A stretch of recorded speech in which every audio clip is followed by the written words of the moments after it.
আসসালামু আলাইকুম প্রিয় দর্শক, আলোচনায় আপনাদের সকলকে আমন্ত্রণ জানাচ্ছি। জামাত শিবির, তারপরে হচ্ছে যে টোকাই, এনসিপি বা বিএনপি, আমাদের রাজনৈতিক প্রতিপক্ষ, এদের সাথে যুদ্ধ না, এদের সাথে তো আমাদের অল দ্য টাইম যুদ্ধ চলছে, ন্যারেটিভ পাল্টা ন্যারেটিভের ঘটনা ঘটছেই। কিন্তু যেই যুদ্ধটা চলছে এটাকে আমার কাছে মনে হয়েছে যে নিজস্ব ব্যারাকে বা নিজস্ব শিবিরের যুদ্ধ চলছে। যেমন একদল বলছে যে অমুক লালবদর ছিল, তাকে খেলায় নেব না, সে আওয়ামী লীগে ঢুকতে চাচ্ছে, আওয়ামী লীগের আগে 5ই অগাস্টের আগে আওয়ামী লীগের বিরুদ্ধে বলেছে, এই টোকাইদের সাথে ছিল, মাননীয় প্রধানমন্ত্রী থেকে শুরু করে বাংলাদেশ আওয়ামী লীগ সবাইকে নানানভাবে মানে ভয়ঙ্কর সব কথাবার্তা বলেছে দল নিয়ে। এখন আমাদের দলের পক্ষে কথা বললেই আমরা ভুলে যাব না এবং কোনোভাবেই তাকে দলীয় কোনো পদ দেওয়া হবে না। কিন্তু মজার ব্যাপার হচ্ছে যে এই লোকগুলো কোনো দলীয় পদ আসলে চায়ও নি, চাবেও না, তাদের কোনো ইচ্ছাও নেই। আমি সেই আলাপটাতে আসবো একটু পরে, বাট আগে যুদ্ধের কথা বলে নেই। তো এই যুদ্ধটা যখন দেখছি যে যুদ্ধ চলছে, সেটি শুধু লালবদর নীলবদর বলেও না, ধরা যাক যে আমি 5 তারিখের আগে আমার যে ভূমিকা ছিল সেটাকেও আপনার দেখা যাচ্ছে কেউ চ্যালেঞ্জ করছে, আবার আমি আরেকজনকে চ্যালেঞ্জ করছি। ফলে এখানে লালবদর নীলবদর ইস্যুজ না, ইস্যুজটা হচ্ছে ব্যক্তিগত কোনো কোন্দল, গ্রুপিং, এগুলো সমস্ত কিছু নিয়ে এই অবস্থাটা চলছে। এই যখন আমাদের সামগ্রিক হাল, তখন আজকের দিনটাতে কথা উঠছে যে বাংলাদেশ আওয়ামী লীগকে যে নিষিদ্ধ করবার বা কার্যক্রম নিষিদ্ধের যে অধ্যাদেশ ওই অবৈধ ইউনুস জারি করেছিল, সেটিকে এই উড়ে এসে চুরে বসা বিএনপি আইন আকারে ঢোকাতে যাচ্ছে, অর্থাৎ এটিকে তারা ওই অধ্যাদেশটাকে একসেপ্ট করে নিচ্ছে। আপনারা জানেন যে প্রথম অধিবেশনে সেটা ওঠাতে হয়, আপনারা জানেন যে সেটাকে আইন আকারে হয়ে যায় যখন ওই অধ্যাদেশকে পরবর্তী প্রথম পার্লামেন্ট সেটাকে একসেপ্ট করে নেয়, রেকগনাইজ করে নেয়। সেটির মাধ্যমে বাংলাদেশ আওয়ামী লীগকে অনেকটা আইন আকারে নিষিদ্ধের প্রক্রিয়া যেখানে শুরু হয়েছে, সেখানে এই অন্তর্কোন্দল আমার কাছে খুবই ভয়াবহ মনে হচ্ছে। অনেকে বলবে, ভাই আপনি অন্তর্কোন্দল পেলেন কোথায়? এটি তো আসলে ওই লাল বদরদের বিরুদ্ধে বলা হচ্ছে। দেখুন, 5ই অগাস্টের পরে আমি বাংলাদেশের যে দৃশ্য দেখেছি, তাতে করে আমার কাছে মনে হয়েছিল যতগুলো মানুষ প্রোফাইল লাল করেছে, এই আজীবনেও এদেরকে কোনোদিন ক্ষমা করব না, এদের চেহারা দেখব না। এরা মানে অনেক বন্ধু বান্ধব, আত্মীয় স্বজন, হিউজ, আমার ফ্যামিলি, মানে আমার আত্মীয় স্বজন কত মানুষকে, ফ্যামিলি বলতে আপনার আত্মীয় স্বজন কত মানুষকে দেখেছি। আমাকে আমার আপন কাজিন 6ই অগাস্ট বলছে যে ভাই আল্লাহর লাইনে আসেন, হেফাজতের কি আল্লাহ আপনাকে হেদায়েত করুক। আমার আপন কাজিন, ছোট বাচ্চা, যাকে হতে দেখেছি, যাকে কোলে কাঁধে এরকম ট্যাপ করেছি, যার পিঠ ট্যাপ করেছি, ওই তেল মালিশ করেছি, সেই কাজিন আমাকে জ্ঞান দিচ্ছে। সো তখন মনে হয়েছে যে এদের জন্য কোনো ক্ষমা নাই। এখনো কি স্ট্যান্ডে আছি? তাদের জন্য এখনো আছি যারা এখনো পর্যন্ত তাদের ভুল শোধরায়নি, যারা এখনো পর্যন্ত তাদের অপরাধের জন্য, কৃতকর্মের জন্য ক্ষমা চায়নি। কিন্তু 5ই অগাস্টের পরে আমি অনেক মানুষকে দেখেছি তাদের ইগোকে ফেলে, প্রথম ইগো ছিল, পরবর্তী সময় তারা যা করেছে সব আমাদের পক্ষে গেছে। বাট 5ই অগাস্টের পর যা বলছেন, যা করছেন, বা অনেক নাম আমি নিতে পারি, নিব না, আদতে এগুলো সব আমাদের পক্ষে গেছে। এই মানুষগুলো কি আসলে দলের সাধারণ সম্পাদক হতে চায়? দলের তথ্য বিষয়ক সম্পাদক, আইন সম্পাদক, বা দলের উপকমিটি, কোনো কমিটি? এখন তো আওয়ামী লীগ কে করবে ভাই? এরকম একটা ভয়ঙ্কর অবস্থাতে একমাত্র দলের আমাদের মতো অনুসারী ছাড়া বা দলের কর্মী ছাড়া, আমরা কর্মী আমরা করব, আমরা দলের সমর্থক আমরা করব, আমাদের যারা সাপোর্টার কর্মী তারা করবে। কিন্তু বাইরের থেকে একজন লোক যারা আমাদেরকে আগে সমালোচনা করেছে, এখন তো তাদের সবচাইতে বেশি লাভ হচ্ছে জামাতের সাথে থাকা, বিএনপির সাথে থাকা, ক্ষমতার সাথে থাকা। সেগুলো না করে তারা যখন এই ভয়ঙ্কর সময়ে আমাদের পক্ষ অবলম্বন করছে, আমরা আমাদের অতীতের স্মৃতি মনে করে তাদেরকে বুকে জড়িয়ে ধরে না রাখতে পারি বটে, কিন্তু অ্যাটলিস্ট তাদেরকে তো এটা বলতে পারি, ভাই করেন করেন করেন। যেমন একটা উদাহরণ দেই, ধরা যাক হাবুলকে আমি পছন্দ করি না, খুবই ঘৃণা করি। তো হাবুল করলো কি, আমার আমার হাবুল আসলে আমার শত্রু না, অপছন্দ করি, কারণ ও এক সময় কাবুল নামে একজনের পক্ষ নিয়েছিল। কাবুল হচ্ছে আমার চিরশত্রু, আমার দেশকে ধ্বংস করে দিতে চায়, আমার সমস্ত কিছুকে ধ্বংস করে দিতে চায়, আমার চিন্তা ভাবনা, মুক্তিযুদ্ধ, এভরিথিং। হাবুল ওই কাবুলকে সাইজ করা শুরু করলো, তাদের মধ্যে প্রবলেম বা কোনো একভাবে হাবুল মনে করলো যে না, সেও একটা সুন্দর দেশ চায়, চমৎকার দেশ চায়, আমার সাথে হয়তো বা পুরোপুরি মেলে না, কিন্তু হাবুল যা করছে তাতে করে কাবুল শেষ হয়ে যাচ্ছে। আমি কিন্তু হাবুলকে মৌন সম্মতি দেবো, ভাই করেন করেন, কোনো সমস্যা নেই। আমি তো তাকে এটা বলছি না আমার সাথে একই বেডে আপনি ঘুমান, বলছি না যে চলুন আমি আর আপনি সারাদিন কোলাকুলি করি, আপনি আমার সব, আপনাকে সব দিয়ে দিচ্ছি না। ইনফ্যাক্ট আমাদের সেই, আমরা সমর্থক অনুসারী হিসেবে আমাদের সেই সব ক্ষমতাও নেই। দলের পজিশন, দলের অবস্থান, কাঠামো, এগুলো যারা নিয়ন্ত্রণ করেন, সেটা দলের সভানেত্রী আছেন, দলের একটা সাংগঠনিক সভা, বোর্ড, এগুলো সব আছে, এগুলো দলের সিদ্ধান্ত। কিন্তু এই মুহূর্তে কোনো একটা মানুষ যে আমাদের চরম বিরোধী ছিল, সেও যদি আমার শত্রুর পক্ষে কথা বলে, আমি তাকে গিয়ে একেবারে তার পাটা চাটবো না বটে, কিন্তু সে যে করছে চুপ থাকবো, তাকে গুতাগুতি করতে যাবো না। যেমন ধরেন তুষারের কথা ধরেন, আব্দুল নূর তুষার, এই লোকটি 5ই অগাস্টের পর আমার বাসার ঠিকানা দিয়ে দিয়েছে, আমার বাসাতে মব অ্যাটাক চালাতে চেয়েছে, আপনাদেরকে সবাইকে আমি সেটি দেখিয়েছি। কিন্তু ওর কথাবার্তাগুলো এখন সব চলে যায় হচ্ছে এই ইউনূসের বিপক্ষে, চলে যায় হচ্ছে আপনার এই মানে ভালোই সমালোচনা করছে, এনসিপি বিএনপিতে সমালোচনা করছে, আবার অনেক কথা আমাদের বিরুদ্ধে আসছে। তো তুষারকে তো আমি কোনোদিন ক্ষমা করব না। আসলে সুযোগ আসলে আমি, সে যা অন্যায় করেছে সেটার আইনগত সমাধান হবে, কিন্তু আমি কি ওকে এখন কিছু বলছি? কেন বলছি না? এই কারণে বলছি না, ও আমার উপকারই করছে, ওকে কিন্তু আমি কোলে তুলে নিচ্ছি না।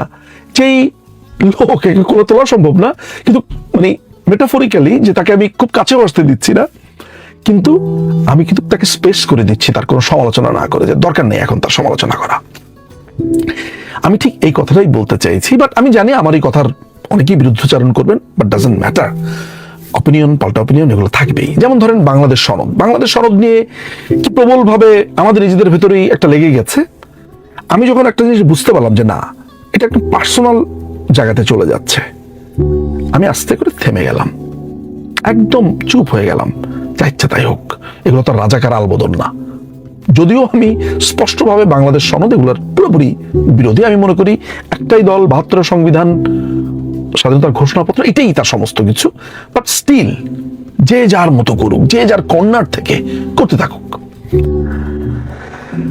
আমি এই যে আমি বলছি যে আমাদের গলা ডুবে গেছে, গলা না, আমি আসলে বলছি আমাদের ঠোঁট পর্যন্ত ডুবে গেছে জলে, আমরা ডুবে যাচ্ছি। আমার দুটো সন্তান, আমি সবসময় বলি, আমার তৃতীয় সন্তান বাংলাদেশ আওয়ামী লীগ এবং সমস্ত সহযোগী সংগঠন, ভাতৃপ্রতিম সংগঠন, আমার সন্তান ডুবে যাচ্ছে। আমি এখন কে লালবদর কে আলবদর এটা নিয়ে যুদ্ধ করব, নাকি আমার পারপাসকেও সার্ভ করলে আমি চুপচাপ ইগনোর করে করতে থাকুক করতে থাকুক করতে থাকুক এটা বলবো, আমি সেকেন্ডটা করব। ফলে আমার এখন ন্যারেটিভ তৈরির সময়। এই যে আমি এখন কথা বলছি, আমার সামনে আমার এই যে চার্ট রয়েছে একটা, যে আমি এই সপ্তাহে আমি কি কি বিষয়ে কথা বলবো, সামনের সপ্তাহে আমি কি কি বিষয়ে কথা বলবো, কোন কোন বিষয়গুলো বাদ পড়ে গেছে। বইগুলো এখানে যা দেখছেন এতটুকুই না, পুরো ঘর জুড়ে বই। আমি প্রায় 350-400 মতো বই জোগাড় করে রেখেছি, যেগুলো আমার আগামী 1 বছরে এগুলোর থেকে আমার জিনিসপত্র এনে পাবলিকের সামনে আনতে হবে। আমি এই কাজগুলো করছি, কি ন্যারেটিভ বিল্ড আপ। এই সময়টাতে মানুষ আমাদের কথা সবচাইতে বেশি শুনবে, কারণ আমরা মজলুম, নির্যাতিত। এতদিন আমরা যে মুক্তিযুদ্ধের ইতিহাসের কথা বলেছি, অনেক মানুষ কিন্তু ইগনোর করেছে, তো ওনারা ক্ষমতায়, ওনা তো বলবেই। এখন কিন্তু মানুষ আরো বেশি শোনে। আমি ভিউজ গুলো দেখে বুঝি, বা আমাদের সাথে মানুষের যে ইন্টারাকশন, মানুষের সাথে আমাদের যেই তথ্য কথা আদান প্রদান, সেগুলোতে বুঝি যে মানুষ এখন আমাদের প্রতি অনেক বেশি সদয়। অনেক কিছু তারা দেখেছে, মেটিকুলাস ডিজাইন কারা করেছে, জামাত করেছে, ডিপ স্টেট, কত কিছু সামনে চলে এলো। একদম লেটেস্ট এসেছে আমেরিকান ডিপ স্টেট। সুতরাং আমার যে মুদ্রা কথাটা সেটা হচ্ছে যে আপনি যদি এরকম অনলাইনে মারামারি দেখেন, যদি দেখেন থামাতে পারছেন না, সরে যাবেন। আপনি শুধু আপনার কাজটা করবেন। যেমন আমাকে কত কিছু বলে, ফ্রিডম পার্টি, এই না সেই না, আমি আওয়ামী লীগের সমালোচনা করেছি, কত কথা। 2 সপ্তাহ আগ পর্যন্ত আমি এগুলো তর্কাতর্কি করতাম, পাল্টা উত্তর দিতাম। পরে আমি চিন্তা করলাম যে আমি তো চেষ্টা করলেও আমি সবার প্রিয় পাত্র হতে পারবো না। একটা না একটা শত্রু থেকে যাবে। আমি আমাদের এই অ্যাক্টিভিস্টদের একজনের কথা বলি। তিনি 5ই আগস্টের পরে আমাকে বললেন যে নিঝুম, আমাদের সব একসাথে কাজ করতে হবে, চলো আমরা একসাথে কাজ করি। একটা জায়গাতে আমরা একসাথে দেখা হলাম, ছবি তুললাম, আমাদের কত চারদিকে মানুষ কত খুশি যে ওনারা একসাথে হয়েছেন। সেই মানুষটি আমার অগোচরে, আমি অতীতে দেখছো নিঝুম কি লেখা লেখছে, লিঙ্কটা পাঠাচ্ছে, আমার অমুক তথ্য দিচ্ছে, তমুক তথ্য দিচ্ছে, আমাকে নিয়ে নানান ধরনের। তো যাদেরকে দিচ্ছে, একজনকে না, এরকম অনেক মানুষকে দিচ্ছে। আমি নিজের চোখে এগুলো দেখে আমার মন অনেক খারাপ হলো। ভাবলাম যে ওই মানুষ খারাপ বা ভালো ওই জাজমেন্টই আমি যাচ্ছি না। সেই মানুষটা ভীষণ ভালো, সেই মানুষটা দলের জন্য অনেক কিছু করছে, আমার সাথে খারাপ, আমাকে কোনো কারণে অপছন্দ করে, সেটার জন্য তো তাকে একেবারে আমি খারাপ বলতে পারি না। একটা মানুষ আমার সাথে খারাপ বলে তো তার পুরো জীবন খারাপ, তা তো হতে পারে না। তো কোনো কারণে তিনি আমাকে দেখতে পারেন না, ভেতরে ভেতরে ঘৃণা লালন করেন। আমি মেনে নিয়েছি, এইটা আমার ভাগ্য, এইটা আমার নিয়তি। আমি ধরে নিয়েছি যে উনি কোনোদিন আমাকে আর ভালোবাসবেন না, আমাকে পছন্দ করবেন না, কিন্তু আমাকে আমার কাজটা করতে হবে, তিনি তার কাজটা করুক। ফলে আমি কি করেছি, তাকে নিয়ে কোনো কুৎসা আমি রটালাম না, তাকে নিয়ে আমি পেছনে কোনো কিছু করলাম না। দেখেন উনি ওইটা করেছেন না, আমি বরঞ্চ সবাইকে বলেছি উনি চমৎকার, উনি অসম্ভব ভালো কাজ করেন।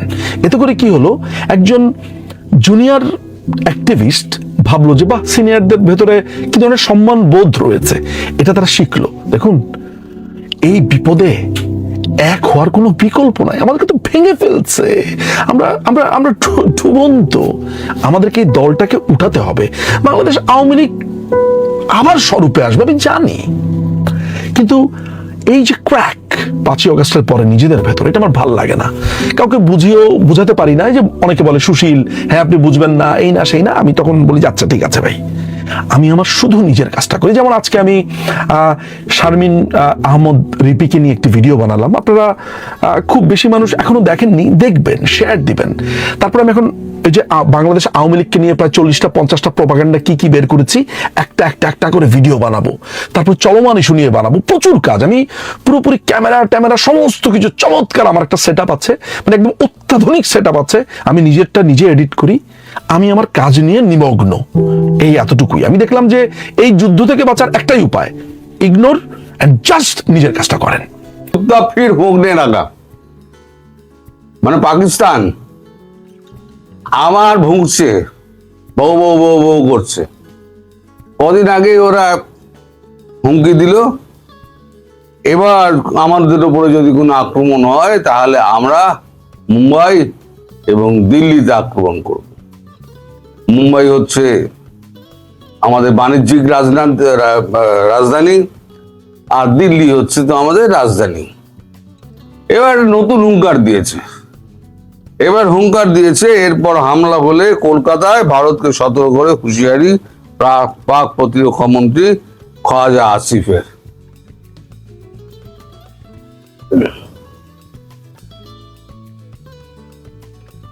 খাজা আসিফ না, এরে কেউ কুত্তাও বোঝে না, এরা কুত্তাও একে বোঝে না যে তুই কেমন আছিস। যখন গালি খাওয়ার হবে না, তখন এই কুত্তাটাকে এগিয়ে দেয়। কারণ এরপর পাকিস্তানের লোকেরাই তো ওকে খিস্তি করবে, গালাগালি করবে। এই কারণে যে 3 দিন 4 দিনের যুদ্ধের পর, সিঁদুর হামলার পর নিজেরাই ভাই গিয়ে পায়ে ধরে বলেছিলি যুদ্ধ থামা, এবার নিজেরাই এখন আবার যুদ্ধের হুঙ্কার দিচ্ছিস। তা হুঙ্কার দেওয়ার কারণ যথেষ্ট আছে। হুঙ্কার দিচ্ছে এই কারণে যে চাইছে ভারতবর্ষ হামলা করুক।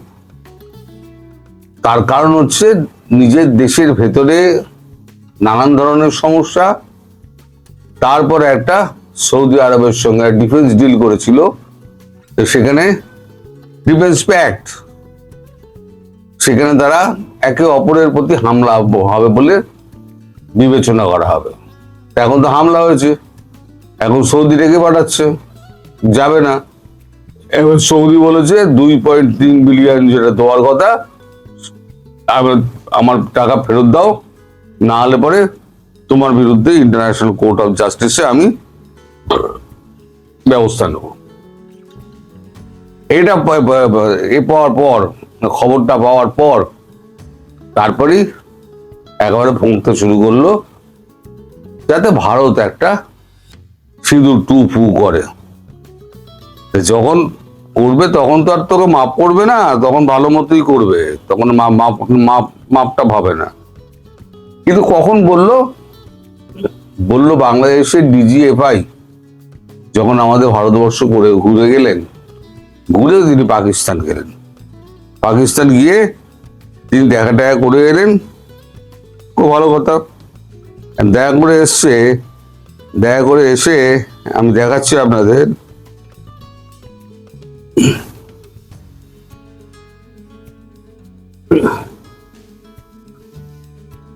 বাংলাদেশের ইন্টেলিজেন্স প্রধান তিনি পাকিস্তান গিয়েছিলেন ভারতবর্ষ ঘুরে। এই ইন্টেলিজেন্স প্রধানকে, এর নাম হচ্ছে মেজর জেনারেল মোহাম্মদ কায়সার রশিদ চৌধুরী। মোহাম্মদ কায়সার রশিদ চৌধুরী ইনি ঘুরে আসার পরই পাকিস্তানের হুঙ্কার ভারতবর্ষ একটু অন্যরকম ভাবে দেখছে, যে ভারতের সঙ্গে কথাবার্তা বলে গেল, কথাবার্তা বলে যাওয়ার পর তারপর হঠাৎ গিয়ে পাকিস্তানে কি এমন হলো, তারপরে পাকিস্তান এরকম একটা হুঙ্কার দিল। এর সঙ্গে যদি বাংলাদেশের সঙ্গে যদি পাকিস্তানের এই ব্যাপারটার মধ্যে যদি কোনো যোগসূত্র মেলে তাহলে কি হবে আমি জানি না। তবে আরো একটা কারণে হুঙ্কারটা দিয়েছে, সেটা হচ্ছে কয়েকদিন আগে রাজনাথ সিং আমাদের দক্ষিণ ভারতে একটা মিলিটারি ফাংশন ছিল, সেখানে গিয়ে তিনি বলেছিলেন যে আমরা 21 ঘন্টার মধ্যে পাকিস্তান ধ্বংস করে দিয়েছিলাম। এবার যখন আমাদের আবার শুরু করব আমরা, মানে এটা সিঁদুর চলছে, সিঁদুর বন্ধ হয়নি, এবার যখন আমরা শুরু করব তখন কিন্তু আর থামাথামির কোনো ব্যাপার নেই, আর কোনো যুদ্ধবিরতি আমরা মানব না। অর্থাৎ ভারতও তৈরি হয়ে রয়েছে। এদিকে খবর পাওয়া যাচ্ছে যে ধীরে ধীরে ধীরে ধীরে ভারত কিন্তু এখন, যেহেতু বাংলাদেশ কিছুটা শান্ত, পূর্ব দিকে এখন সৈন্য মোতায়েন একটু কম করে ওখান থেকে আবার সেনাবাহিনী তুলে নিয়ে গিয়ে আবার লাগানো হচ্ছে একেবারে সীমান্ত অঞ্চল, পশ্চিমের সীমান্ত অঞ্চলগুলো জুড়ে, আর সমস্ত গোলা বারুদও প্রচুর যাচ্ছে। তারপরে রাজনাথ সিং এর এই হুঁশিয়ারি, তার মধ্যেই বাংলাদেশের ডিজিএফআই এর তার এই পাকিস্তান ভিজিট, সব মিলিয়ে মিশিয়ে বাংলাদেশের মধ্যে হয়তো জড়িয়ে যেতে পারে। তারেক রহমানের গভর্নমেন্টে, তারেক রহমানের হাতে কিছু নেই, যা চালাচ্ছে সব হচ্ছে জামাত চালাচ্ছে। জামাতের অঙ্গুলি হেলনে তারেক রহমান চলছেন। এই যে 7 তারিখ আমাদের এখানে আসার কথা, আমাদের আপনাদের খলিলুর রহমান, তিনি এলে জয়শঙ্করজির সঙ্গে তো কথাবার্তা হবেই, তখন তো লম্বা লিস্ট বলেছি তৈরি করে রাখা আছে, তাকে সব জবাবদিহি করতে হবে। এই ডিজিএফআই এর হঠাৎ কি প্রয়োজন হলো? তিনি পাকিস্তান চলে গেলেন ভারতের সঙ্গে দেখা করার পর। ভারত খবর রাখছে, কিন্তু উনি কি বলেন বাংলাদেশের তরফ থেকে, ভারত অফিসিয়ালি সেইটা শুনতে চায়। তারপর যা হবার হবে। তবে আমি বুঝি বাংলাদেশের মানুষের প্রচুর আকাঙ্ক্ষা রয়েছে যে একটা যুদ্ধ হোক, প্রচুর আকাঙ্ক্ষা রয়েছে। আমি জানি না মোদিজি কবে এই আকাঙ্ক্ষা মেটাবে, তবে আমি চাই যত তাড়াতাড়ি সম্ভব পাকিস্তানকে যখন পিটবে না, একই সঙ্গে বাংলাদেশকেও পিটুক। এই যে তারেক রহমান গোষ্ঠী আর বৈষম্য বিরোধী যে গোষ্ঠী আছে, ভারত বিরোধী গোষ্ঠী আছে, সব কটাকে একেবারে মেরে তুলোধনা করবে। আর এই বাংলাদেশের মানুষের এই যুদ্ধ দেখার এত শখ, সেটাও যেন বরাবরের মতো মিটে যায়। আমি মনে প্রাণে চাই। আর মোদিজি কেন যে চুপ করে বসে থাকেন আমি জানি না। মাঝে মাঝে ভারতবর্ষের একটা রাগ হয়, কিন্তু এবারে চান্সটা আছে এই কারণে যে সামনে বাংলার নির্বাচন আছে। বাংলা অস্মিতা, বাংলার মুখ্যমন্ত্রীকে পরিবর্তন করা, তার জন্য একটা স্বদেশী আবেগ তোলার একটা খুব প্রয়োজন। সেটা পশ্চিম দিকে হলে তার এফেক্ট অত এসে পড়বে না, কিন্তু যদি পূর্ব দিকে হয়, মানে আমাদের বাংলাদেশের দিকে হয়, দুমদারাক্কা চারটে হয়, ওই একজন লিখেছে ইঁদুর সিঁদুর কিছু তো শুনছি না, ওদিকে সিঁদুর হলে এদিকে ইঁদুর হবে। যদি হয়, হবে কি না আমি জানি না, তবে আমি কায়মনোবাক্যে আমি প্রার্থনা করি যেন একটা ইঁদুর অন্তত হয়। এই ইঁদুরেই মোটামুটি বুঝে যাবে যে যুদ্ধটা কি জিনিস আর যুদ্ধের ক্ষয়ক্ষতিটা কি হয়। এটা তো ৭১-এর যুদ্ধ দেখেননি, আর ইতিহাসও পড়েননি, ফলে যুদ্ধের খুব শখ। ইঁদুর হোক আর সিঁদুর হোক, যা হোক, একটা শীত যদি কাটে তাহলে পরে ভালোই হয় বলে আমার মনে হয়। অন্তত এই যারা বক্রোক্তি করে বেড়ায় ইঁদুর না সিঁদুর, তাদের মুখে আচ্ছা করে চুনগালি পড়বে। সবাই ভালো থাকবেন।